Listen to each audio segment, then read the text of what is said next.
Hello everybody, this is the Self-Sufficient Off-Grid Hobby Farm on Facebook, YouTube, and MeWe. And today I'm going to be going and actually showing you the proper way to rebuild a lead-acid battery. I've got a 12-volt battery here today. It is a deep cycle, however this will work for your regular vehicle batteries as well. Any type of lead-acid battery that you can actually get access to the different cells in there. So the first thing we need to touch on today is safety. Okay, you are going to be working with battery acid. Battery acid, the electrolyte that goes inside your battery, is concentrated sulfuric acid. Okay, so this will be one of the most nasty, one of the most dangerous chemicals you will probably have to be around or experience in your life. So you need to be completely careful with what you're doing. If you do this the way I'm showing you, you'll be pretty safe. However, legal disclaimer, I'm not liable or responsible for anything that happens to you. You need to further research your local laws and safety, as well as MSDS, involving your battery acid. So I want to keep this as short and sweet as possible, especially since I looked all around on YouTube and the internet and couldn't find a lot of videos that would explain exactly step by step, real time, how to do this. So I'm going to show it to you. I'm going to try and keep it as quick as possible. I'm sorry it's a little bit windy. I hope you can hear me. So you're going to need latex gloves. You're going to need a flashlight. You're going to need baby wipes. Baby wipes are a good base, good for cleaning up. And you're also going to need your top post terminal cleaner. I'm going to go ahead and grab my 12-volt battery now and move it into position.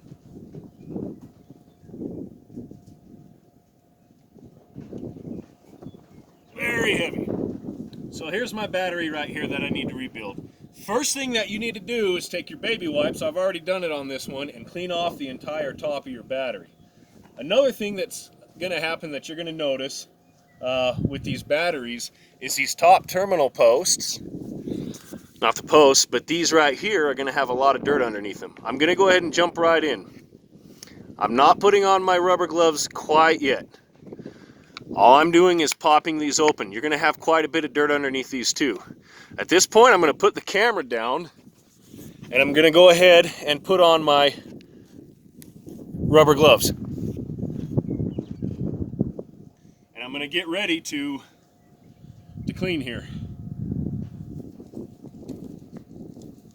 So I've seen a lot of videos where people are saying, oh, use Epsom salts. Well, Epsom salt is neutral on the acidic and base scale. So what happens when you take a strong acid and you mix it with something neutral? You might as well be mixing it with a base, right? Another thing that I've seen happen is people saying, oh, baking soda, that's a strong base. Sure, you can mix them together and momentarily and temporarily, yeah, it's going to give your battery a boost because there's a chemical reaction going on in there. The only true way to rebuild a battery is by changing your electrolyte entirely, putting brand new sulfuric acid in there. I pull off the top cap right here, being careful not to get any dirt on it, and I'm going to go ahead and clean as best as I can. Now you've got to be real careful not to get this dirt down inside these holes. So a lot of people will say, oh, we're just going to go ahead and put in some Epsom salt into our battery to rejuvenate it. That's a dumb idea. Come on, amateurs. Did you guys even take any... Sorry, I'm sitting here trying to focus on this dirt. In high school, when you were learning about acids and bases, and you were taking chemistry classes, were you not paying attention? Epsom salt and baking soda are not what you want to put inside these batteries. This is the only way. This is the only way. I've got a pan over here. It's pre-prepared. You need 1 tablespoon of baking soda per quart of water to neutralize the acid in here, and I'm going to show you that in a minute. But what I've done is I've got 2 quarts, each with 4 tablespoons of baking soda. Just might as well completely kill off your battery acid.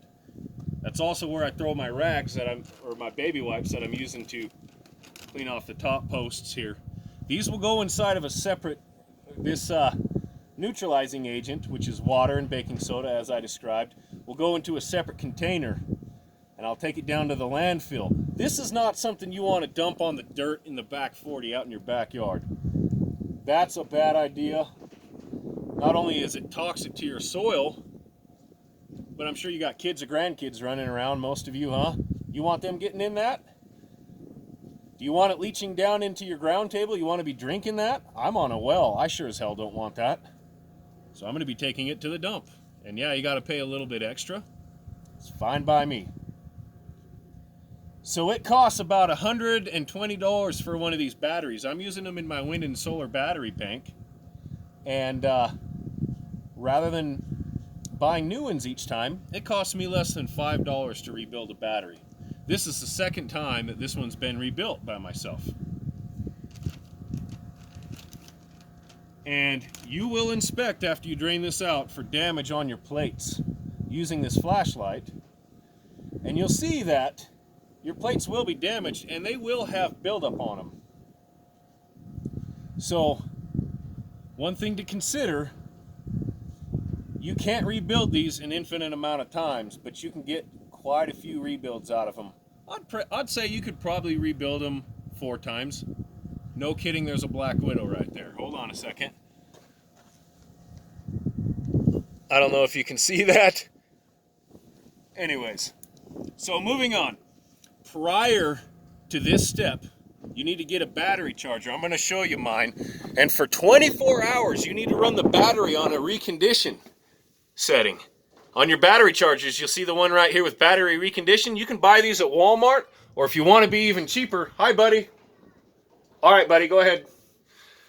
You could even buy them on Amazon even cheaper, but it takes 24 hours of running on the battery recondition cycle. And what that does is it puts pulses of high power to your battery plates, and that will knock a lot of the scale that builds up on your plates. So I've done that. It's sat for 24 hours on that cycle. And we're now at the part where I'm going to go ahead and dump this out. So I'm going to scoot the battery back carefully. It's open now. You don't want to spill any of this battery acid. Okay, go ahead, buddy. Go in there and push the button on the remote. Okay, I'll be there in a minute. Okay, so here's my solution, right? 2 quarts of water. Each quart has 4 tablespoons, so a grand total of 8 tablespoons of baking soda. Now, I'm not the strongest guy on the block, I'll admit it. These batteries are extremely heavy, okay? You want to make sure you have your eye protection and your rubber gloves on and some old clothes. You will be getting battery acid on your hands, and there's a good chance you might get a little splash up in your eyeballs. 1 drop in your eye and you could go blind. This is not something to mess around with. Make sure you have eye protection and rubber gloves on. I'm going to go ahead and check the integrity of my gloves before I do this. And here we go. These are very heavy. Do not breathe the fumes, and make sure you do this outside. You'll be surprised at just how little. I got a little bit of foam spilling over. I'll scoop that dirt up once I'm done and put it back in this pen. But you'll be surprised at just how little acid is actually in these batteries. As you see, as I'm dumping it out, every time I twist it back upside down again, a little bit more drizzles out. I'm going to get my hands there to where I can roll this back and forth a few times, getting the majority of the battery acid out of the battery. This is the least fun part. This battery is heavy.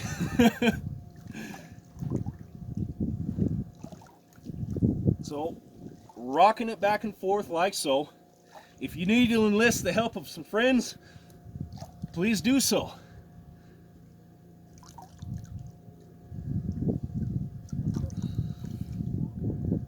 So,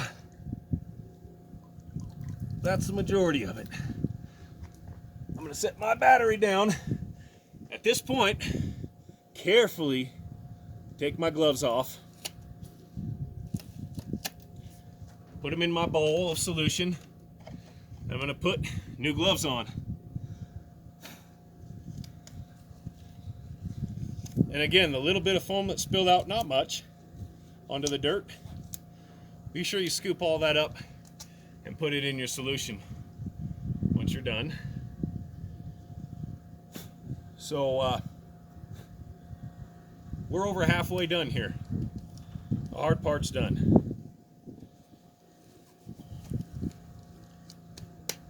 I'm going to get a new baby wipe, and I'm going to rinse off and wipe down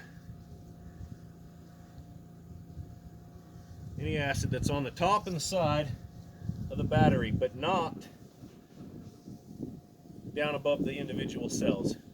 You'll notice on a good 12 volt battery such as this, or any 12 volt battery, and you can rebuild your 6 volt and 24 volt batteries the same way as this, but any 12 volt battery is going to have 6 cells, 3 on each side, 2, 4, 6, right, all the way up to 12 volts.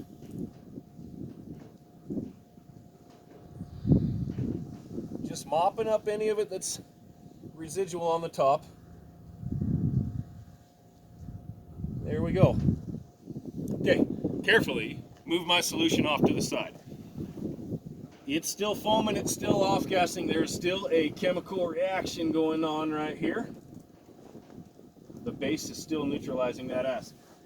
Next, I'm going to move my empty battery over into position and ready it to be filled. You want to get it as level as you can. There we go.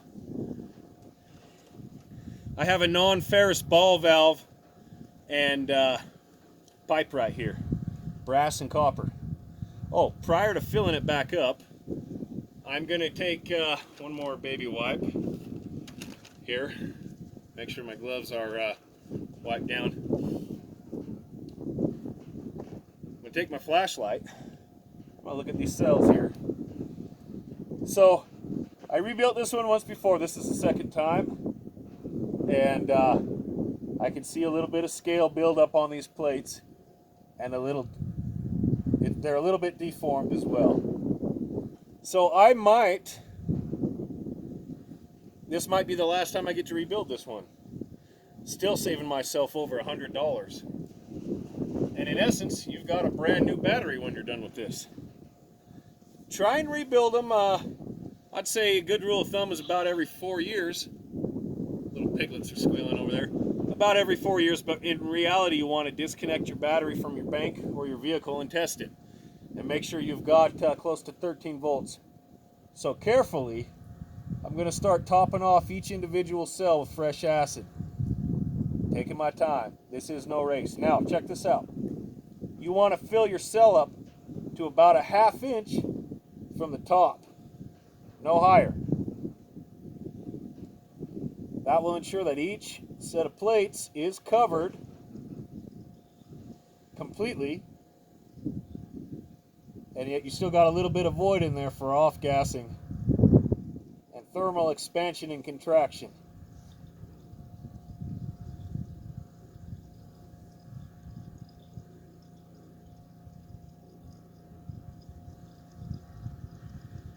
So like I said, the hard part's over with. Now you're just filling it up. Again, a ½ inch from the top. Okay, there's one done. Moving on to the next.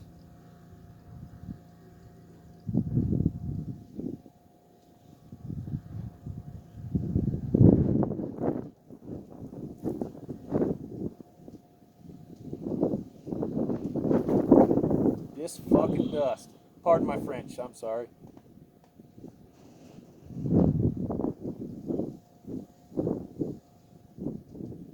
And that's the second cell done. I'll put a little bit more in the first cell. ½ inch from the top. You want to try and do this in as clean of environment as possible. It's a little windy today. I probably shouldn't have been doing this today. But I've got a giant battery bank to rebuild. I've been working on this for weeks now. I've got about 16 more batteries to go.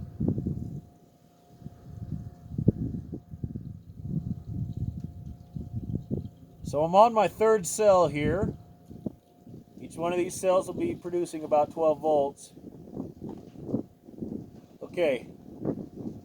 Now prior to filling up the next ones, I'm going to take this cap here. I'm going to set it on there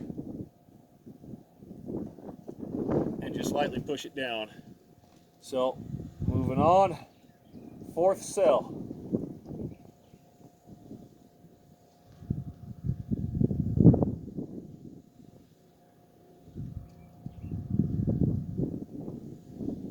Again, the goal is a ½ inch from the top. And I'm there. Fifth cell.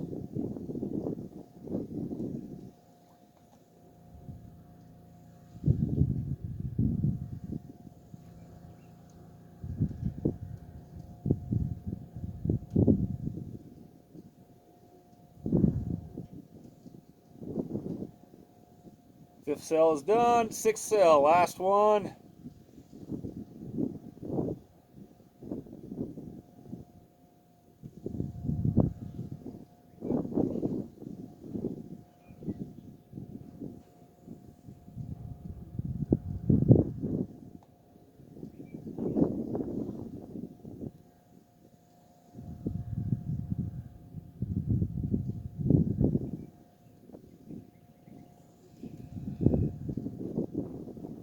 Okay, that's it.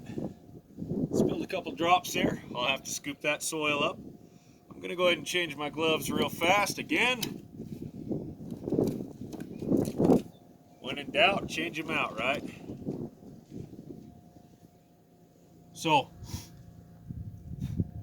there's a few drops that I've spilled right here by these ports that I'm gonna go ahead and mop up with baby wipes, and then I'm going to show you guys the last little step before you have an entirely rebuilt battery. This is really easy, isn't it?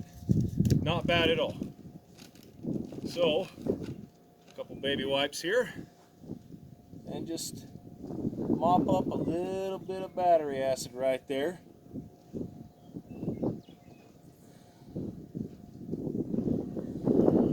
Okay.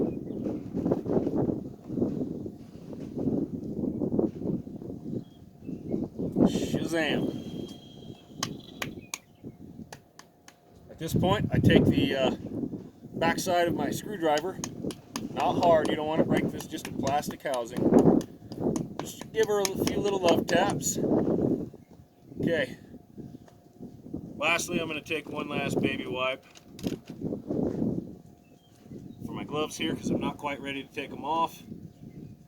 And I'm going to double check to make sure I don't have any acid flowing anywhere, spilling anywhere. There might be a little bit that ran down this side here. Yep. Just mop that up. No big deal. All right, my friends. I'm going to move this inside here where I will show you the next step. Okay. I've got a little tiny generator right here that I'm going to be firing on here in a second. Before you can charge this battery, you can put a tester on here and it's going to read 12 volts, okay? But there's almost no power stored in there at all. So what you need to do is excite this battery before your tester will even read it and start charging it. To do so, I've got a 12 volt plug here that goes into this little generator. And I'll put it on there, and it puts out about 14 volts. I'll leave it on there for about 2 minutes. That'll put just enough power in here for this guy to read it. I'll put it on the charge mode using the lowest amount of power as possible. It'll take me about 8 hours to have this bad boy charged up, and onto the bank it goes. If you have any questions, send me a message. Reach out to me. I'm happy to help. But I don't think I'll fire that up for this last section. I just explained it. This is really simple. Safety first. You are working with one of the nastiest chemicals you'll ever work with in your life. We're up to about 20 minutes. I'm going to end it here. If you have any questions, let me know. Adios.